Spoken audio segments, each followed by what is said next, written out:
So all of the previous part of Unit 5, we were dealing with logarithms, right? Natural log. Deriving natural log, that was 5.1.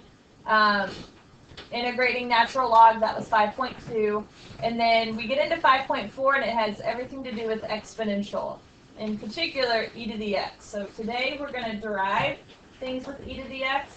And tomorrow, or Monday really, we are going to integrate e to the x. Okay, so first of all, the inverse of y equals natural log of x, okay, if you haven't figured out, is y equals e to the x. So I'm going to show you what these two look like on the graph. And I already did this at the very beginning of the unit, but I want to show you again.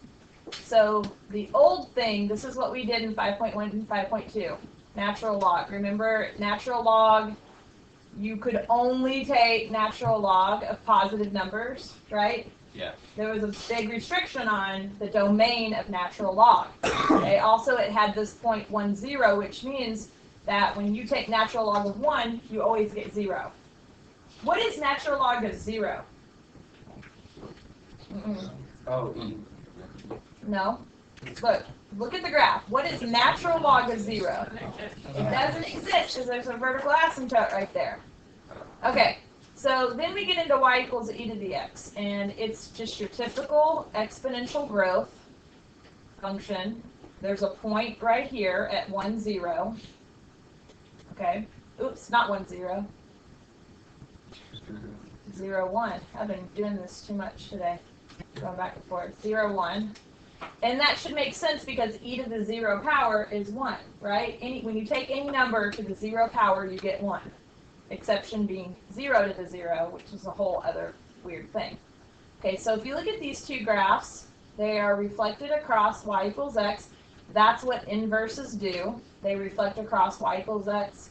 What else happens with inverses? And you can kind of see it with these 2 points. They are inverses.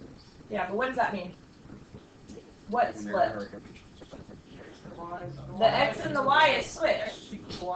Exactly. X becomes y becomes x. So what that means is the domain and range should switch as well.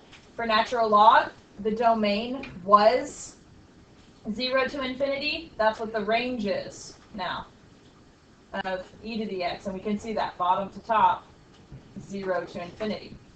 All right. The range of natural log was all real numbers. Now the domain of e to the x is all real numbers. Okay, now I'm going to refer back to this graph several times throughout this lesson. So then we got this idea, okay, the function's continuous. That was true about natural log. Why would this be important in calculus? So you can take the derivative. Can't take the derivative unless you got continuity. Okay, increasing, that makes sense. E to the x is increasing. What does that tell us about the first derivative? It's always what? Positive. If this function's always increasing, the first derivative always has to be positive. All right, 1 to 1, you may or may not remember this, but it basically just means that both this function and its inverse are functions. Every x is matched with a y, and every y is matched with an x, and there's no repeats on either side. Okay, what about concavity? Just looking at this graph, which way would you say we have concavity? Up. Concave, up. So what does that tell us then about the second derivative? Positive, right? So we know a lot about e to the x in terms of calculus. We know that we can take the derivative. We know that the first and second derivatives are always positive. We know that this is concave up. And now we're going to look at limits. And so the limit as x approaches negative infinity. Which part of the graph are we going to look at? And give me a direction. Left. So at the extreme left part of the graph, when x is getting closer and closer to negative infinity, as we go left, what is the y value getting closer and closer to? 0. 0. Very good. That's end behavior. Okay. What about the right side? This doesn't say positive infinity, but that's implied when you see infinity, that it's positive. So that would be the right side of the graph. Remember, we're looking at the red, not the blue. Go up and up and up. So what is the y value approaching? Infinity. Could you say that this limit doesn't exist? Yeah, you could. By saying it equals infinity is confirming that it really doesn't exist.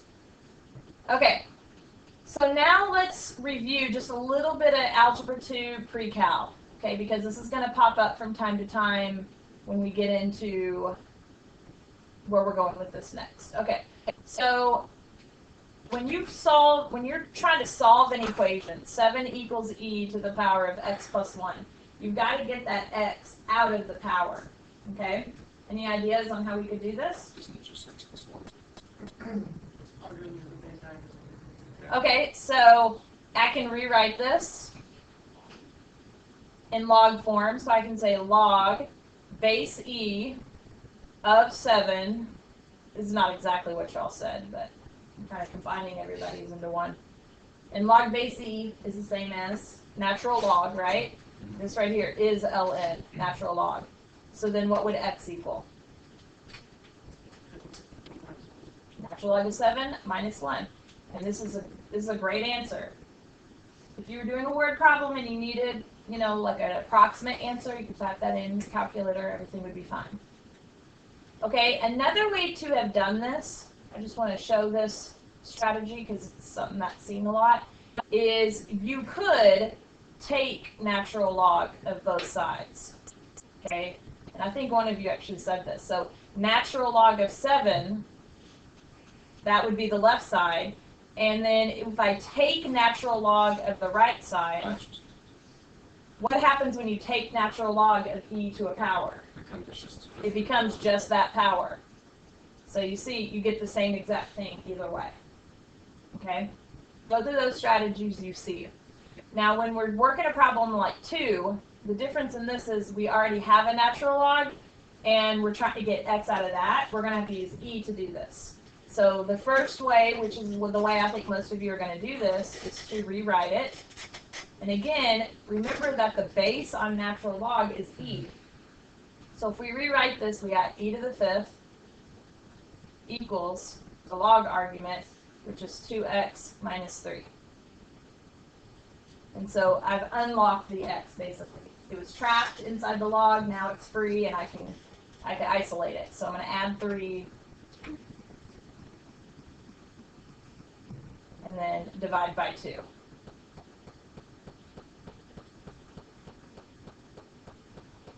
And again, we could approximate that answer, but that's totally fine. So if we did like simplify it and actually solve it, would you still count it out? As long as you're accurate to 3 decimal places, it's fine. But this is a number, so this is totally fine. Wait, isn't e to the 5th just 5? No, e to the 5th, natural log of e to Oh, the 5th okay. is 5. But e to the 5th is like some weird decimal. You need a calculator to finish this. Okay, the only other thing I'm going to say about 2 is that I do see some high school students kind of taking an approach of take natural log of each side, which is if this is true, then e to each side power, that should also be true. And that is not bad math, but you're never going to see that in college, so I'm not going to show that here. I think rewriting it is just as easy, so I'm going to go ahead and move on. All right, is everybody ready for the big surprise of the day? Are you ready? I mean, it's serious. This is going to be so exciting. You're going to fall out of your chair. Okay. The derivative of e to the x is e to the x. Oh. Okay?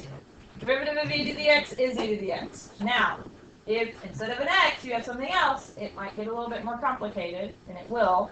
Okay, I'll get to this. But before I do, I want to show you why this works. Okay, derivative, what is the derivative on the graph? The slope. So what this is saying is that the slope is the same as the y value at any given point. So let's just take a point up here. Over here on the left, the y value is really, really small, close to 0. And the slope, because this is pretty flat, is also really close to 0. So that makes sense. Okay, look at this point right here in the middle. The y value is 1. We already knew that. Does that slope look like it could be close to 1? Yeah. Yeah, and it is exactly 1. Now you know.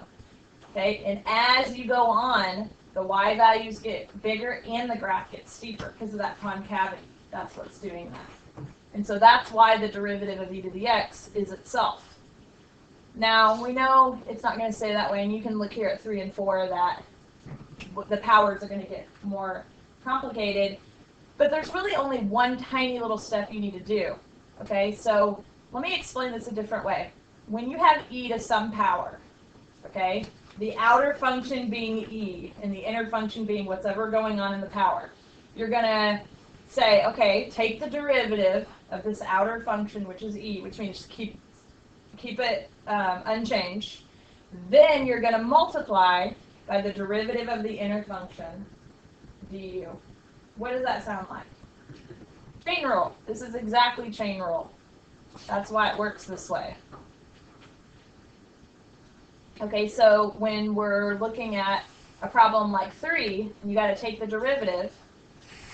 First thing is you're just going to rewrite it. E to the power of 3x minus 5. Okay, and then you're going to write a times sign. Now, when you try to figure out, okay, what am I really writing next? My suggestion would be to circle the power and then write the derivative of that power.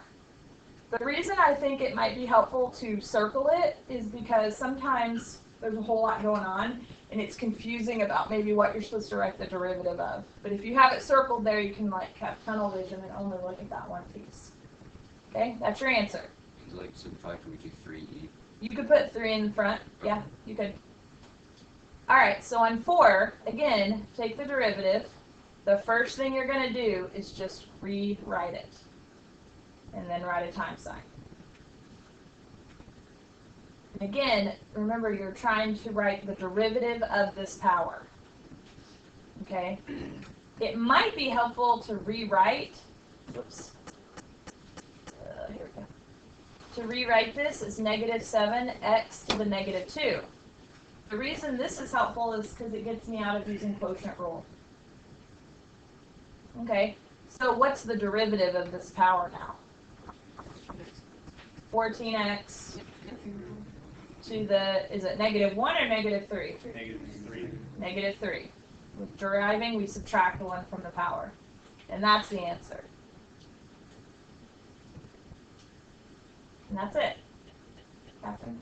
What was the, you said rewrite it to Mhm.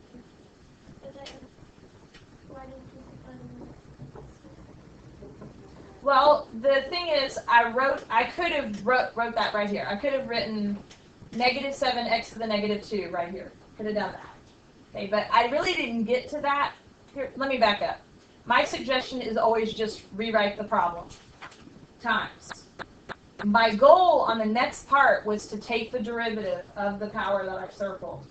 And then I thought, hey, if I rewrite this, it'll make it easier to find the derivative. Okay. All right, let's look at 5. So on 5, what rule are we going to have to use? Product. We got x times e to the x. Okay, so first thing is we got to find the derivative. So the derivative, you know, we're going to take the derivative of the first, which is x, so which is 1. The derivative of x is 1. Then we just write the second piece. Okay, plus. Now I'm just going to write the x and take the derivative of the second piece. And what's the derivative of e to the x? E to the x. Still e to the x. Times 1. We could write times 1. That would be totally fine if we wanted to do that. Okay. So remember to do relative extreme and maxes or mins, I need to know where is this thing undefined and where is it equal to 0. Where is e to the x undefined? So that was true for natural log. But what's missing, and again, let me show the graph. What's missing in this graph? Like, are there any x's that I have to say, nope, x can't be that? Or can x be anything? X can be anything. So this is different than natural log, but it actually makes it easier because I don't have any undefined. Okay, so I'm going to set this equal to 0, and that's all I got to worry about. Okay, so then I didn't really leave myself much space here. This, I think, on y'all's paper got put to the next page, so y'all have a little bit more space than me. So when I factor, I get e to the x and then 1 plus x equals 0. So then I have, break this apart, e to the x equals 0, 1 plus x equals 0, and I just got to solve for x. I could have two numbers here. How do you solve this? E to the x equals 0. We just did one like this. Okay, so remember 0 and 1 have a relationship, but you got to be careful you're not mixing it up. Okay, because let me tell you, e to the 0 is 1. But it doesn't work the other way around. If I was just solving this, what could I do to get x by itself? Put it in log form, take natural log of both sides, and you would get this. And again, some of you are you're like, it's 1, it's 1. Well, what you're thinking of is natural log of 1 is 0. But what's natural log of 0? It's undefined. This is a dead end. So I want to show you the graph just really quick because, look at the graph. Where is this graph equal to 0? Meaning, where's the y value equal to 0 on this? Nowhere. It doesn't ever happen. Likewise, natural log, we never take natural log of 0. So if you get confused about it, just refer back to the graph. So then I get x equals -1. And I know that this could be a min, it could be a max, or it could actually be neither. All right. And so I am going to erase this stuff over here. Okay, and I'm going to draw a sign chart here. -1 and then f prime and f. Actually, I really need my f here. I'll do this. And I like the factored form better. It's going to be easier here. Because if you're trying to take a number over here on the left and plug it in for x, here's the secret. E to any power is positive. We just said that. It can't equal 0. It can't equal a negative. All right? So e to the x, always, always positive. So you don't even have to worry about plugging numbers in right there. So 1 plus some negative number over here is going to be negative. And that means my f is going to be decreasing. If you try to use the first derivative, you're going to get, it's going to be like where you're trying to add and subtract numbers and you're not really sure which one's bigger. And it's easier to do this at the factored form. And obviously if I plug a number in over here like 0 or 10, that would be positive. And so what's happening at -1? There is a min. So there is a min at x equals -1. And the reason is because f prime is changing negative to positive.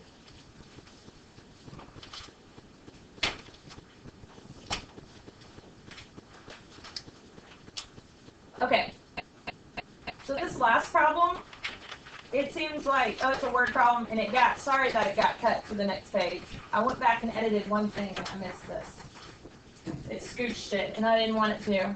But when you see a problem like this, do you think you're going to get to use a calculator?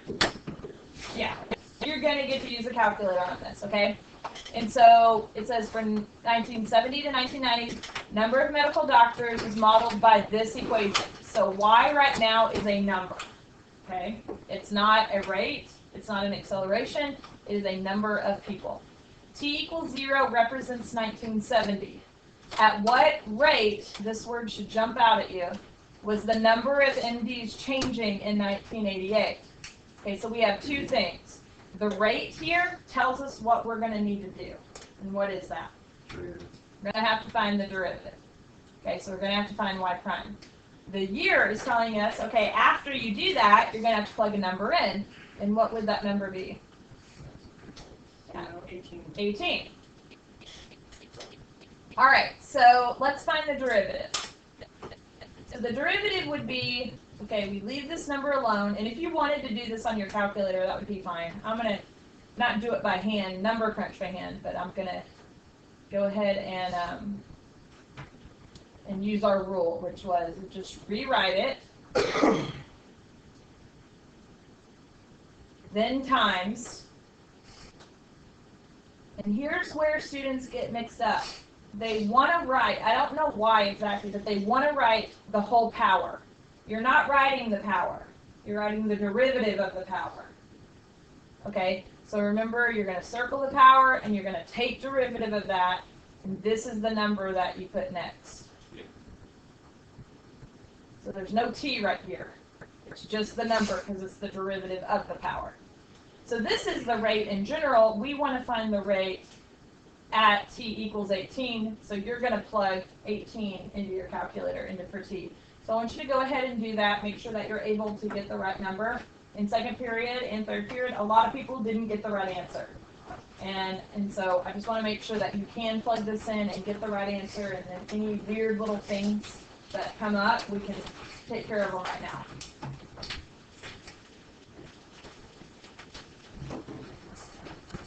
And go ahead and round to 3 decimal places and make sure you write your units.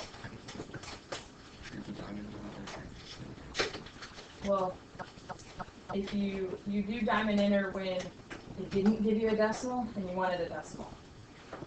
But probably here it's going to give you the decimal right off the bat. Or did it not?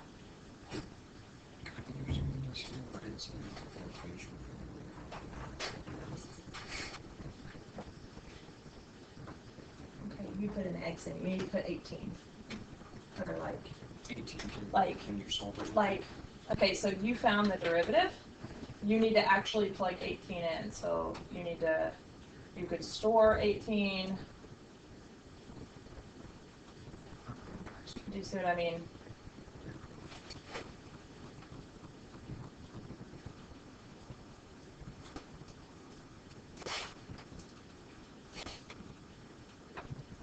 Yeah.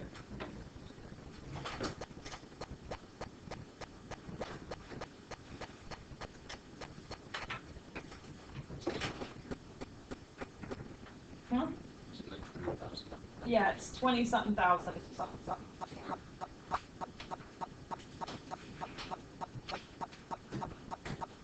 734. 473. I got 473.4 is what I got. Wait, hold on. It's 21,000. What was it after that? 175. 175? 4. Oh, I cannot hear today. And then 0.734, right? I just got Go hover over the number in your calculator. It's just really long, and it'll show you the rest of the decimals. it just says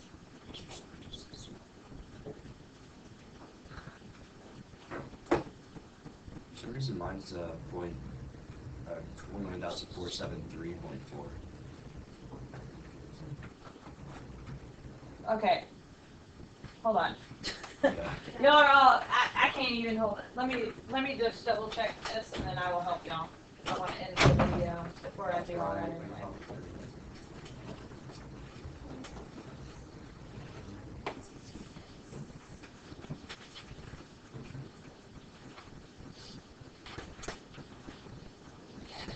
$475.734. That is the correct answer. So I'm gonna go ahead and end the video. But